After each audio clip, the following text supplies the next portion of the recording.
ओम श्री परमात्मने नमः। एक परमात्मा वस्तुतः नियत कर्म मन और इंद्रियों की एक निर्धारित अंतःक्रिया है। जब कर्म का यही स्वरूप है तो बाहर मंदिर, मस्जिद, चर्च बनाकर देवी देवताओं की मूर्ति या प्रतीक पूजना कहाँ तक संगत है। भारत में हिंदू कहलाने वाला समाज वस्तुतः जो सनातन धर्मी हैं, उनके पूर्वजों ने परम सत्य की शोध करके देश विदेश में उसका प्रचार किया। उस पथ पर चलने वाला विश्व में कहीं भी हो सनातन धर्मी है।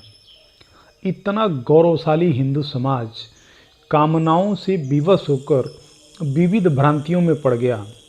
भगवान श्री कृष्ण कहते हैं, अर्जुन, देवताओं के स्थान पर देवता नाम की कोई शक्ति नहीं है। जहाँ कहीं भी मनुष्य की श्रद्धा झुकती है, उसकी ओट में मैं खड़ा होकर मैं ही फल देता हूँ, उसकी श्रद्धा को पुष्ट करता हूँ, क्योंकि मैं ही सर्वत्र हूँ। किंतु उसका वह पूजन अविधि पूर्वक है, उसका वह फल नाशवान है। कामनाओं से जिनके ज्ञान का अपहरण हो गया है, वे मूढ़ बुद्धि ही अन्य देवताओं को पूजते हैं।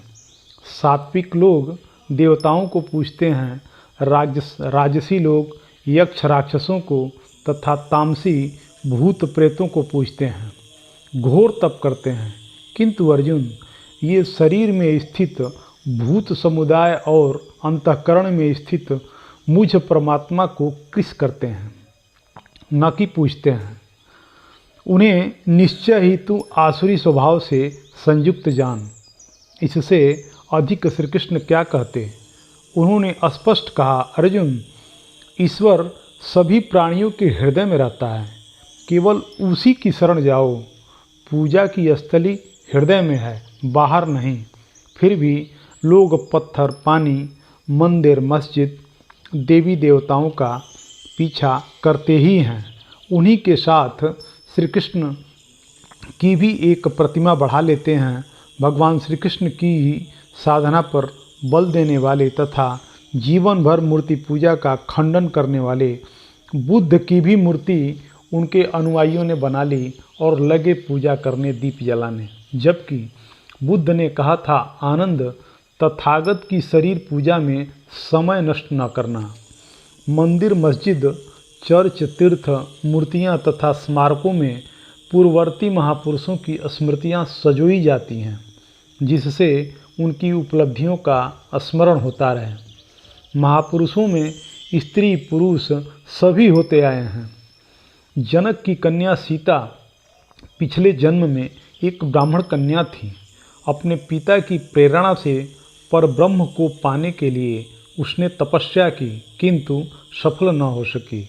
दूसरे जन्म में उसने राम को प्राप्त किया और चिन्मय अविनाशी आदिशक्ति के रूप में प्रतिष्ठित हुई।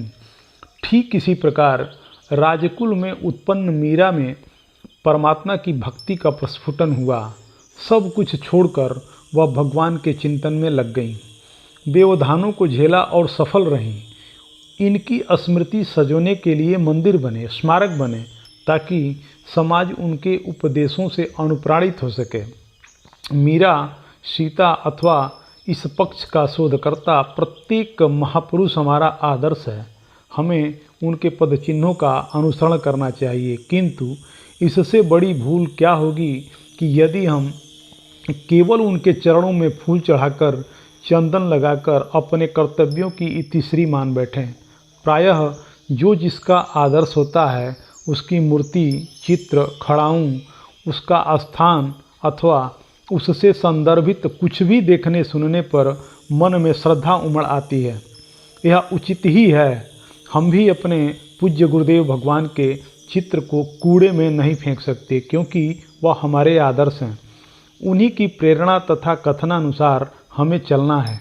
जो स्वरूप उनका है, क्रमशः चलकर उसकी प्राप्ति हमारा भी अभिष्ट है और यही उनकी यथार्थ पूजा है।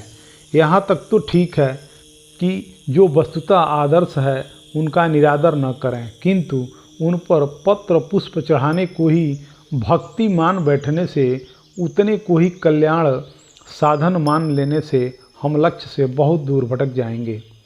अपने आदर्शों के उपदेशों को हृदयंगम करने तथा उस पर चलने की प्रेरणा ग्रहण करने के लिए ही स्मारकों का उपयोग है।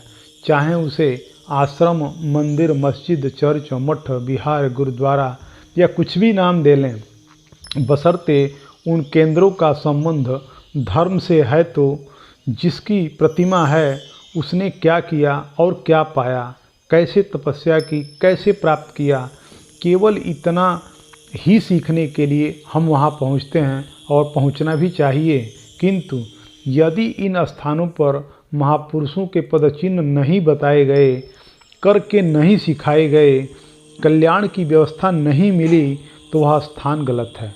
वहाँ आपको केवल ऋण ही, आडंबर ही मिलेगा। वहाँ जाने से आपका नुकसान है।